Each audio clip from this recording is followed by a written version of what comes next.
Olá, como vai? Seja bem-vindo, seja bem-vinda.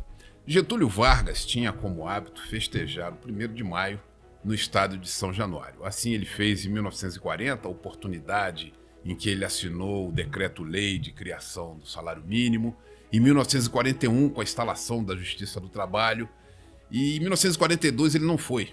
A caminho do estádio ele sofreu um acidente vindo da cidade de Petrópolis e não foi então a comemoração do 1º de maio. Nós estamos aqui para conversar sobre essas comemorações de Getúlio Vargas no estádio de São Januário com o jornalista Beto Almeida. Beto Almeida é jornalista de economia, é jornalista de política, foi um instalador, digamos assim, da Telesur em Brasília e durante muito tempo, 25 anos, jornalista da TV Senado, um dos primeiros jornalistas da TV Senado. Beto Almeida, como vai? Muito bem. Eu estou muito contente de estar aqui com vocês. O seu projeto aí é uma grande sacada. Gostei muito. Muito obrigado. Beto Almeida, Getúlio Vargas segurando a bandeirinha. Quem são esses personagens, os 3 personagens que você vê na foto? Bom, eu vejo primeiro lá atrás a massa. São 4, muito bem. O 4º personagem é a massa, talvez o principal. O principal, porque veja bem, o Getúlio teve um apoio popular importantíssimo, né? E ele celebrava o 1º de maio sempre no estado de São Januário. Eu folgo em dizer que eu sou vascaíno, que foi o único clube, a única torcida que construiu em mutirão o seu próprio estádio. É uma história bonita do Vasco. 10 mil títulos vendidos para os sócios para conseguir angariar esse dinheiro. Em 10 meses construíram, de 26 a 27. Que beleza, é uma história linda. Mas nesse aí nós temos ali o presidente Getúlio com a bandeira, que era uma característica dele, o general Mozart Dornelles, primo do Tancredo Neves, que era o chefe da Casa Militar, e ali tem o Gregório Fortunato ali atrás. Mas Mozart Dornelles era pai de Francisco Dornelles, ministro de Sarney. De Sarney, recém-falecido, né? Foi ministro da Fazenda de Sarney. Foi governador do Rio, foi senador também. Né? Justo. Creio que era pai. Beto, essa ideia de Getúlio de ir ao estádio de São Januário comemorar o 1º de maio não seria uma ideia de se aproveitar de um espaço em que era praticado o maior lazer do brasileiro, o futebol? Eu vejo... Você vê esse aspecto? Essa é uma visão que até foi muito divulgada, né? Mas eu costumo olhar por um ângulo pouco diferente, que é a seguinte: nesse discurso, estou falando do discurso de 1952, o Getúlio faz a seguinte declaração: trabalhadores do Brasil. Como ele iniciava o discurso. Hoje vós apoiais o governo, amanhã vós sereis o governo. Profecia? Porque foi o Getúlio também quem criou o SESI, o SESC, o Senado, o Senai. Todo o sistema previdenciário brasileiro. Onde estudou o futuro presidente da República, Luiz Inácio Lula da Silva. Fez o curso de torneiro mecânico lá no Senai. Então, quer dizer, ele estava dando uma ideia de evolução da história. Que o governo dele, o regime em que ele estava, era transitório. Nessa época, ele já tinha criado as leis trabalhistas, a CLT, o direito de férias, jornada de trabalho, o voto feminino, a justiça do trabalho, o salário mínimo, né? O descanso semanal. O direito de férias, por exemplo, ele teve que enfrentar uma luta imensa, porque os empresários diziam: não, mas como é que vai dar férias para operário? Eles vão beber, vão se matar.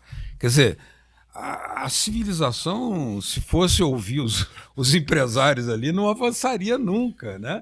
Não querem nem reconhecer o direito de férias. Mas nesse momento, Gilberto, ele estava também se preparando para as suas grandes criações, a Petrobras e a Eletrobras. Então veja aí, 2 temas ainda atuais na cena política brasileira.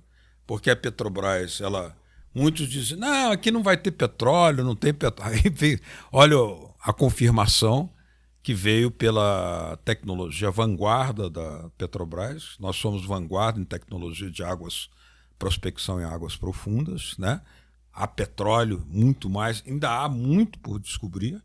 E a Eletrobras se transformou num enorme potencial, uma enorme ferramenta de desenvolvimento do Brasil, com a integração de um modelo que é muito elogiado mundialmente, porque ele é renovável. E na questão do petróleo, você há uns dias me fazia uma análise dizendo que o monopólio do petróleo no Brasil estaria intimamente, teria uma relação muito grande com o suicídio de Getúlio. Claro, porque, veja, quando se criou a Petrobras, o Getúlio ele enfrentou uma campanha muito grande, né, dos meios de comunicação que na época não queriam, né? Porque tudo que ele teve que fazer, e aí vamos dizer o seguinte, para implantar os direitos trabalhistas, na época até o avô do presidente Collor, foi o ministro do trabalho dele, né? Lindolfo Collor. Lindolfo Collor. Então houve uma série de enfrentamentos, obstáculos, barreiras, preconceitos, que foram necessários ser vencidos, porque não se queria que os trabalhadores tivessem direitos. Mas Getúlio foi fazendo. Só que depois ele percebeu o seguinte, eu tenho que também criar as ferramentas de desenvolvimento.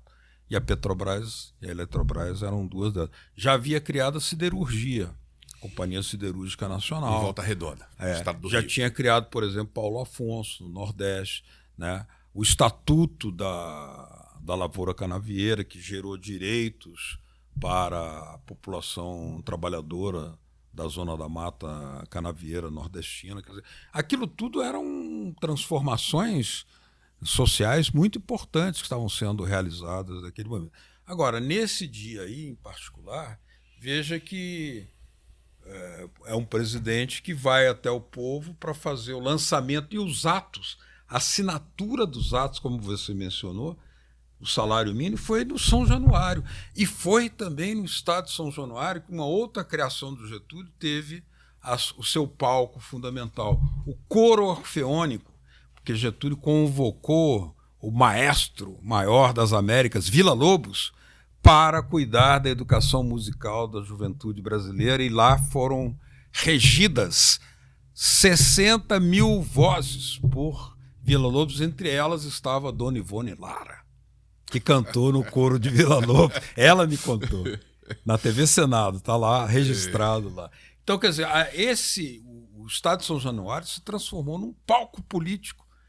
Eu não sabia disso quando eu me tornei vascaíno, mas depois eu fiquei mais vascaíno, com mais fé ainda de tudo isso. O Estado de São Januário, que foi uma resposta do Clube de Regatas Vasco da Gama, porque era um clube da Zona Norte do Rio de Janeiro, e o futebol, ainda um esporte de elite na primeira metade do século XX, demandavam que os clubes só competiriam aqueles que tivessem estádio. Daí a necessidade do Vasco da Gama de correr atrás do seu estádio. Vasco da Gama, que já contestava o formato do futebol jogado no Brasil a partir do momento em que ele aceitou negros nos seus times, nas suas equipes. Foi punido na primeira vez por isso, porque não reconheceram o direito do Vasco, mas depois sim ele insistiu. O Vasco disse: nós vamos manter os nossos jogadores negros e trabalhadores. Justo. Negros e trabalhadores. Foi punido, mas manteve a posição, e depois foi reconhecido que tinha razão o Clube de Regatas Vasco da Gama. Beto Almeida, quando Getúlio volta eleito em 1950, ele se preocupa em continuar fazendo essas comemorações de 1º de maio no estado de São Januário, porque ele via que era algo que representava muito, tinha uma aceitação muito grande junto à população, e representava muito nesse governo, nesse governo de Getúlio Vargas, na figura de Getúlio Vargas, para ele. Você sabe, Gilberto, que essas manifestações eram transmitidas em cadeia nacional, porque a Rádio Nacional foi nacionalizada pelo Getúlio. A Voz do Brasil foi uma criação de Getúlio Vargas. Também criou a Rádio Mauá e a Rádio MEC, conforme depoimento de Carlos Drummond de Andrade, nosso poeta, que está rodando atualmente na programação da Rádio MEC, contando como que o Getúlio aceitou a doação do Roquete Pinto, que deu a ele os equipamentos da Rádio Sociedade Educadora do Rio de Janeiro, e o Getúlio assina um decreto criando a Rádio Ministério da Educação. A Rádio MEC está no ar até hoje, uma belíssima programação, mas essas fotos elas dizem de um momento que a economia no Brasil, por exemplo, a indústria crescia 12%. Expressivo. Nem a China. Expressivo. Né? Nem a China de hoje. Então nós temos aí uma situação, a expansão dos direitos trabalhistas, a carteira do trabalho, a regulamentação. O Getúlio era o presidente da regulamentação.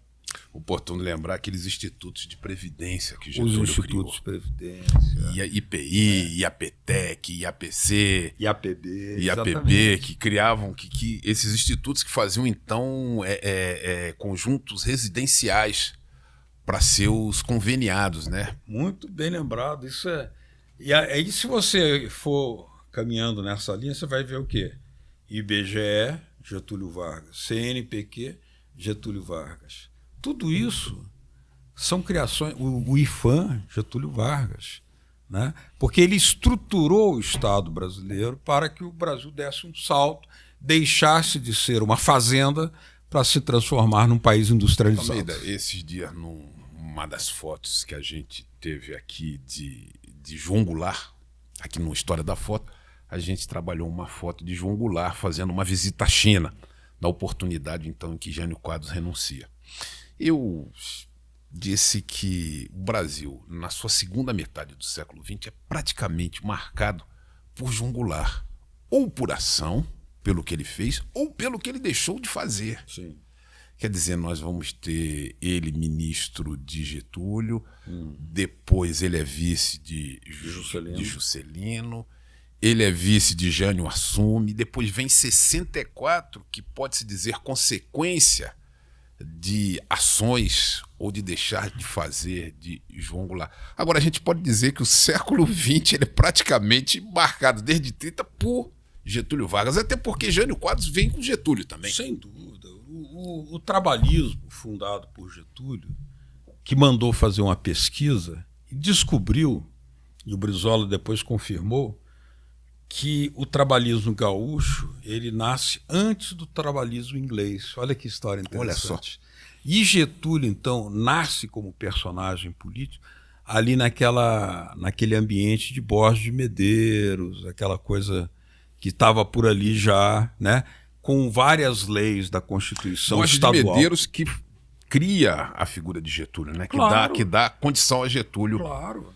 prosperar na política. Porque a partir daquela pacificação da Revolução havida lá no Rio Grande do Sul, emerge a figura de Getúlio como candidato que unia as duas facções. Nesta guerra civil, inclusive, morreu o pai do Brizola, degolado. Justo. Né? Então o Getúlio era o fator de unidade, ele se lança e logo quando ele vai para 1930 com um programa muito avançado já de reformas trabalhistas, de industrialização, né? Já houve o anúncio de dizer, olha, nós vamos ter que votar com o voto numa mão e um fuzil na outra, porque vai haver fraude, como houve. E foi em razão da constatação de que houve fraude que veio a Revolução de 30. Que veio o Levante de 30. O Levante de 30, onde os gaúchos, 50 mil gaúchos se apresentam como voluntários, né, em Porto Alegre, vestem o uniforme da Brigada Militar, entram no trem da Revolução e vêm parar no Catete, onde ali pertinho amarraram os cavalos do Obelisco. Um trem atravessando o Brasil inteiro, Poxa, Paraná. Primeira medida do Getúlio, São Paulo. qual foi? Criar o Ministério do Trabalho e o Ministério da Educação. Trabalho e Educação. Era o binômio. Trabalho e Educação. Deu anistia para todos da coluna Prestes, todos os perseguidos políticos, todos os líderes da coluna Prestes, menos o Prestes, apoiaram Getúlio Vargas. Só o Prestes que não. Olha só. Tivemos mais uma vez, então, aqui com o nosso jornalista Beto Almeida, jornalista de economia, jornalista de política, que com a gente analisou essa foto de Getúlio Vargas no estádio de São Januário, comemorando um 1º de maio. É oportuno lembrar que uma das leis ele não assinou em São Januário, que foi a criação da CLT. Essa, então, ele vai assinar na Esplanada do Castelo, na cidade do Rio de Janeiro, aonde ficava, então, o Ministério do Trabalho. Queria agradecer a você que nos acompanhou e agradecer ao jornalista Beto Almeida. Eu que agradeço o convite. Muito obrigado. Até uma próxima vez. Muito obrigado.